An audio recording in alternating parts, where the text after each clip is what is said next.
Deirdre?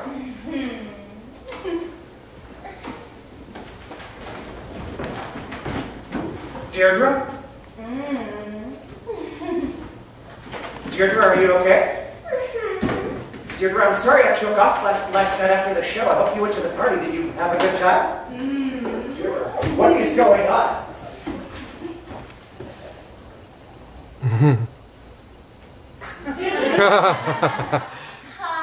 Hi. Hi. Stop that! Stop what? Stop voting! Deirdre, did you go to the party? Party?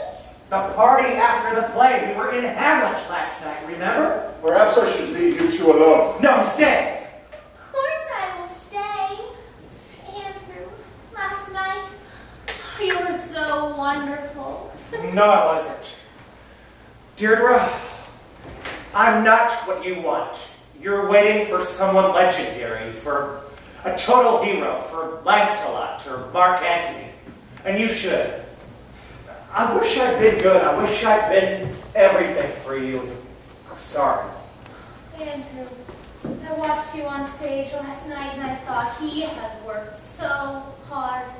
He's put his heart, his soul into this, and at least partially for me, and he's so bad. I thought I'd be demolished, but something happened. People were coughing. And the plane that just flew overhead, and there were all those mosquitoes. Right in my mouth. And you just kept on going. And I thought, what makes a hero? Just somebody that tries to do what's right despite impossible odds. Like you playing Hamlet. You are the bravest, noblest man I've ever met. Really? Yes.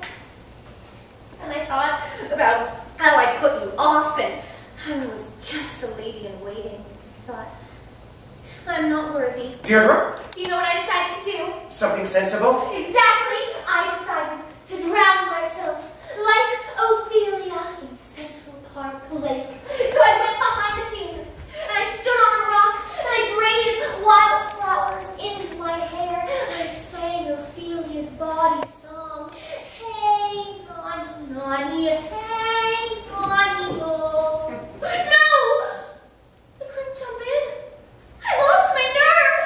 I'm glad. Oh, I was so upset that I ran back here and I went up to the roof and I stood on the edge and I looked up at the moon and I said, oh, Mr. Moon, you're so big and round and yellow. Deirdre! No, please.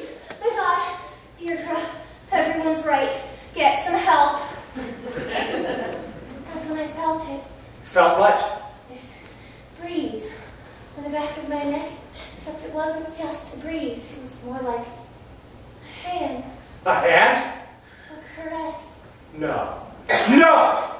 Yes. That's all I can remember. Except I woke up this morning in that room up there. There was a rose on my pillow. A red rose. A red rose? Full of passion. And my copy of Romeo and Juliet was lying open right to one of Juliet's speeches. My bounty is as boundless as the sea. My love as deep. The more I give to thee, the more I have, for both are infinite. All I could think about was you, Andrew. I'm worthy. Get thee right now. I wish I could kill you! Me? She was suicidal. She felt unworthy of you. What did you do? Oh, Andrew, I'm a ghost, a spirit. A Barrymore. How dare you? Swear it! Nothing happened between you and Deirdre! Please, you wouldn't understand. It was a moment of Shakespeare. A purely poetic communion between two lyric souls, as assisted by moonlight. A midsummer night's dream.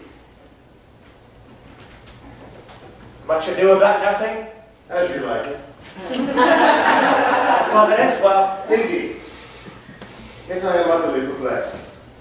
$3 million? And your precious LA? Why not go? Why not? Do you know what stopped me of all things? Hamlet. But you were gaslit. You said so. Deirdre agreed. The newspapers, everyone in New York. I heard, and that's part of it. Last night, right from the start, I knew I was bombing. I sounded big and phony, real thee and thou. And then I started rushing it. Hi, what's new in Denmark? I just could not connect. I couldn't get a hold of it. And while I'm babbling, I look out, and there's this guy in the second row, a kid like 16.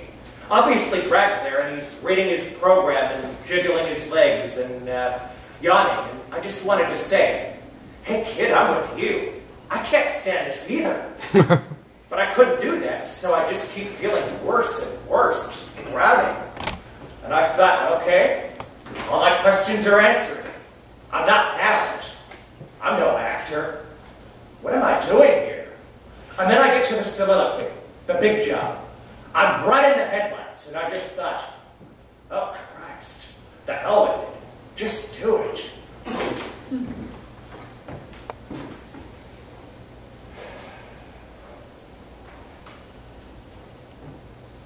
To be or not to be? That is the question. Whether 'tis nobler in the mind to suffer the slings and arrows of outrageous fortune, or to take arms against a sea of troubles, and by opposing, end them. And I kept going. I finished the speech, and I look out, and there's the kid, and he's listening. The whole audience, complete silence, total focus, and I was at it. And it lasted about 10 more seconds, and then I was back in hell. For that one little bit, for that one speech, I got it. I had it. Hamlet. And only 8,000 lines left to go. There it is. The glory of Shakespeare. Hamlet has changed you. Altered your course. Yes. And I love this apartment because it's like a stage set. It's the theater. And because once upon a time, you lived here. Brother Hamlet. Player king. Stay. Teach me. You have already learned all that is important. You've tasted glory. Now reach skyward. Surprise everyone. And someday, and Andrew, this I promise you, someday you will perform indoors. I must go. You have a performance this evening.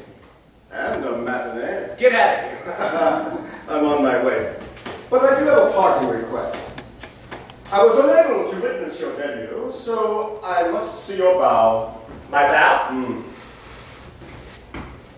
As I expected. What? It was perfunctory. A bow should be theater incarnate. Over it. Begin in a daze. Still lost in the drama.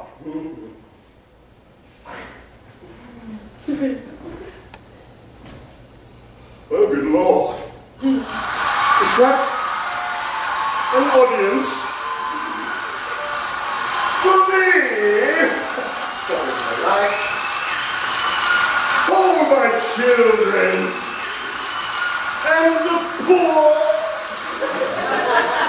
The company, don't spoil them. The grand finale. Your humble servant.